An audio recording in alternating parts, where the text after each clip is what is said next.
அன்பிற்கினிய உறவுகளுக்கு ஆனந்த வணக்கம். அன்பு உறவுகள் ஆனந்தமாக அனைவரும் வாழ்க.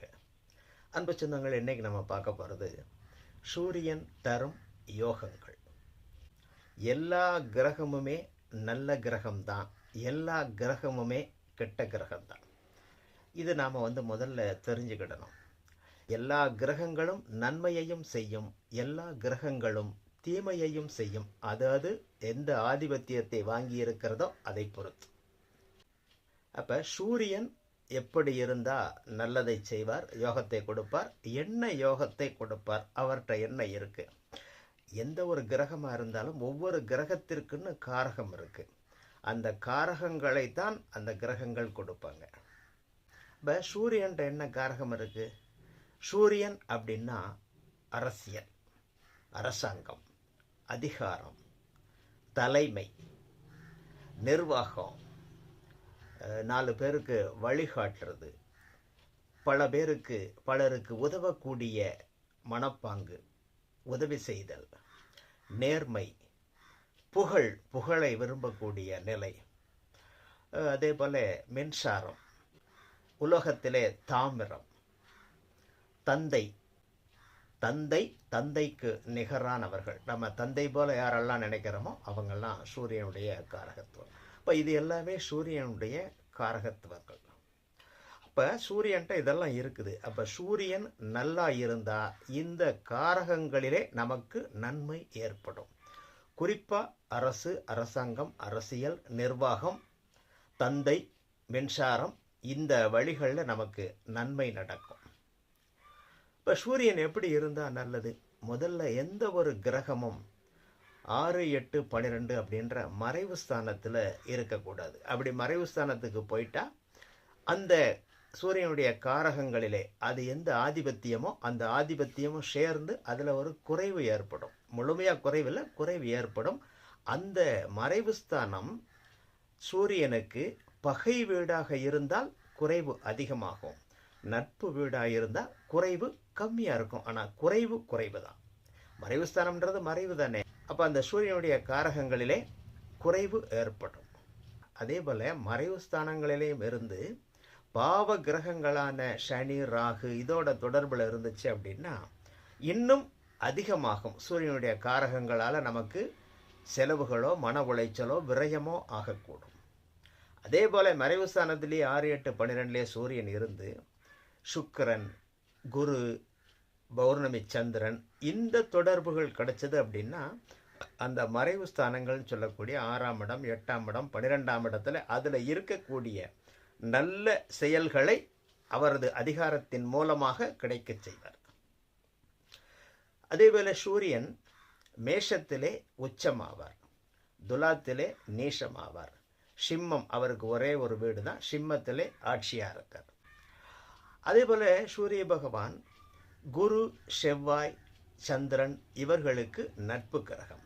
அப்ப இந்த லக்னங்களுக்கு அவர் நன்மையை செய்வார். அப்ப குருவோட வீடுகளான தனுசு, மீன வீடுகளுக்கு, செவ்வாயினுடைய வீடுகளான மேச, விருட்சிக வீடுகளுக்கு, சந்திரனோட வீடான கடகத்திற்கு, தன்னோட வீடான சிம்மத்திற்கு, இந்த 6 வீட்டுக்கு அவர் எந்த நிலையில் இருந்தாலும் ஒரு நன்மையை செய்ய கடமைப்பட்டவர். அவர் பாதகமான நிலையில் இருந்தாலும் இந்த 6 வீட்டுக்கு பெரிய அளவிற்கு பாதகத்தை செய்ய மாட்டார், நன்மையை செய்ய கடமைப்பட்டவர்.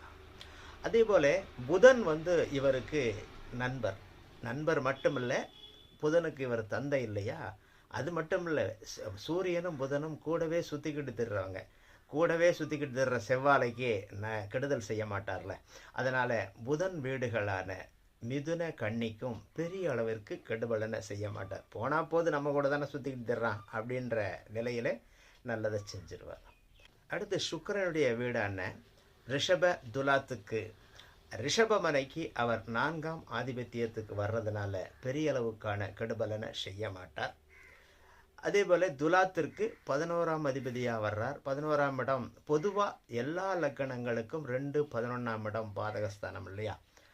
அதே போல் 11ஆம் இடம் பாதகஸ்தானாதிபதி அப்படின்ற நிலையில் அவர் பெரிய அளவிற்கான நன்மையை செய்ய மாட்டார்.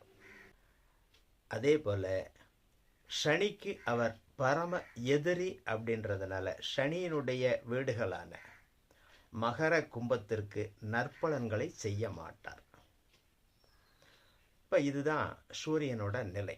அப்போ சூரியன் உச்சமாக இருந்தாலோ ஆட்சியாக இருந்தாலோ நல்லதை செஞ்சிருவாரா அப்படின்னா, சூரியன் உச்சமாக இருந்தாலும் சுப கிரகங்களோட தொடர்பும் செவ்வாயினுடைய நிலையும் நல்லா இருக்கின்ற பொழுது அவர் அந்த அதிகாரத்தை கொடுப்பார். இப்போ சூரியன்ட்ட இருக்கிறதே அதிகாரம் தானே. தலைமை பதவி இருக்குது, அதிகாரம் இருக்குது, நிர்வாகம் இருக்குது, அரசு அரசாங்க நன்மைகள் இருக்குது. தந்தையின் மூலமான தந்தை வழி உறவு, தந்தையின் மூலமாக, தந்தையின் தொழில் மூலமாக, தந்தை வழி உறவுகளின் மூலமாக, மின்சாரத்தின் மூலமாக, தாமிர உலோகத்தின் மூலமாக நன்மையை செய்ய கடமைப்பட்டவர். குரு செவ்வாய் சந்திர சூரிய வீடுகளுக்கு நன்மையை செய்வார். அதுவும் இந்த வீடுகளில் இப்போ மேஷ லக்னத்திற்கு அவர் 5ஆம் இடத்திலேயே ஆட்சியாக இருக்கார், சிம்மத்திலேயே ஆட்சியாக இருக்கிறார் அப்படின்னா, சுப கிரகங்களோட தொடர்பில் இருக்கிறார் அப்படின்னா நிச்சயமாக அரசு அரசாங்கத்தின் மூலமாக ஒரு பயனை கொடுப்பார்.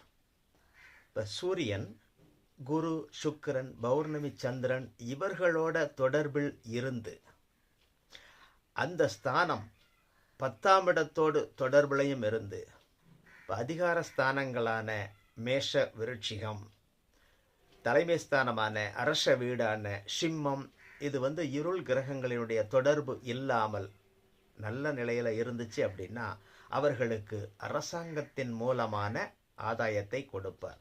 அவர் அரசு அதிகாரியாவோ இல்லை அரசியல்வாதியாகவோ எம்எல்ஏ மந்திரி அப்படின்ற நிலைக்கோ உயர்த்துவார். அதே போல குருவினுடைய சமசப்தம பார்வையிலே சூரியன் இருந்து மேஷத்திலும் சிம்மத்திலும் சுப கிரகங்களுடைய தொடர்பு இருந்து அதுவும் 10ஆம் அதிபதி சுபராகவோ இல்லை 10ஆம் இடம் சுபமாகவோ இருந்து சூரியனோடு தொடர்பில் இருந்துச்சு அப்படின்னா அரசாங்கத்திலே உயர்ந்த பதவியை அவர் பெறுவார். மிகச்சிறந்த நிர்வாகியாகவும் இருப்பார். பெரிய பெரிய நிறுவனங்களிலே தலைமை பொறுப்பில் இருப்பார். சூரியன் நல்ல நிலையிலிருந்து சிம்மமும் நல்ல நிலையிலிருந்து 10ஆம் இடத்தோடு தொடர்பில் இருக்கின்ற பொழுது அவர் IAS அதிகாரி போல உயர்ந்த நிர்வாக பதவிகளை கொடுப்பார். எந்த நிலையிலையும் சூரியன் கெட்டுப்போகக்கூடாது, இருள் கிரகங்களினுடைய தொடர்பு இருக்கக்கூடாது, அவர் பகை வீடுகளில் இருக்கக்கூடாது. அதே போல இருள் சந்திரனான அமாவாசை சந்திரனோட இணைஞ்சிடக்கூடாது. ஏன்னா சூரியனும் சந்திரனும் இணைவு அப்படின்றது அமாவாசை நாள். அப்படி அமாவாசை தினமாக இருந்தாலும் அது குரு சுக்கிர தொடர்பில் இருந்து சூரியனுக்கு பலம் கிடைச்சிருச்சு அப்படின்னா, அதுவும் 10ஆம் இடத்தோட தொடர்பில் இருந்துச்சு அப்படின்னா அந்த சூரியன் அரசாங்கத்தின் மூலமான ஒரு உயர்ந்த நிலையை கொடுப்பார். இப்போ அரசாங்கத்திலே தலைமை பொறுப்பை கொடுக்கக்கூடிய நிலையில் இருப்பார். சூரியன் பலம் பெறணும். ஒளியிழந்த சந்திரன் சூரியனோட இருந்தாலும் ஒளி கிரகங்களினுடைய தொடர்பு அந்த சூரியனுக்கு கிடைக்கணும். குருவனுடைய தொடர்பு சுக்கிரனுடைய தொடர்பு கிடைச்சிருச்சு அப்படின்னா நிச்சயமாக அரசாங்கத்திலே ஒரு உயர்ந்த பொறுப்பை கொடுப்பார். எந்த வகையிலும் சூரியன் நல்ல நிலையில் இருக்கணும். பகை வீடுகளில் இல்லாமல், சனி ராகு இது போன்ற கிரகங்களினுடைய தொடர்பு இல்லாமல் சுப கிரகங்களோட தொடர்பில் இருந்துச்சு அப்படின்னா, குறிப்பாக குருவினுடைய தொடர்பு, அடுத்து சுக்கிரனோட தொடர்பு, அடுத்து பௌர்ணமி சந்திரனோட தொடர்பு, இந்த நிலை இருந்தால் நிச்சயமாக அரசியல், அரசாங்கம், அதிகாரம், தலைமை, நிர்வாகம், வழிகாட்டுறது, பலருக்கு உதவி செய்யக்கூடிய நிலை, நேர்மையான ஒரு நிலை, புகழான ஒரு நிலை, மின்சாரம், தாமிரம், தந்தைக்கு நிகரானது, தந்தையின் தொழில், இதன் மூலமான ஒரு ஆதாயத்தை கொடுப்பார். சூரியன் ரொம்ப பலமாக இருந்துச்சு, சிம்மமும் மேஷமும் ரொம்ப நல்லா இருந்து, சிம்மமும் மேஷமும் ரொம்ப நல்லா இருந்து, சூரியனும் பலமாக இருந்தது, சுப கிரகங்களோட தொடர்பில் இருந்து 10ஆம் இடத்தோடையும் தொடர்பில் இருந்துச்சுன்னா அவர் அரசியல்வாதியாக உயர்ந்த அதிகாரத்தில் உள்ளவராக, அரசாங்கத்திலே உயர்ந்த அதிகாரத்தில் உள்ளவராக இருப்பார். இப்படி சூரியன் நல்ல நிலையில் இருந்துச்சுன்னா அவர்கிட்ட இருக்கக்கூடிய காரகங்களை அவர் கொடுப்பார். நன்றி உறவுகளே. மீண்டும் மற்றொரு நிகழ்விலே சந்திப்போம். தொடர்ந்து இணைந்திருங்கள். அன்பு உறவுகள் ஆனந்தமாக அனைவரும் வாழ்க.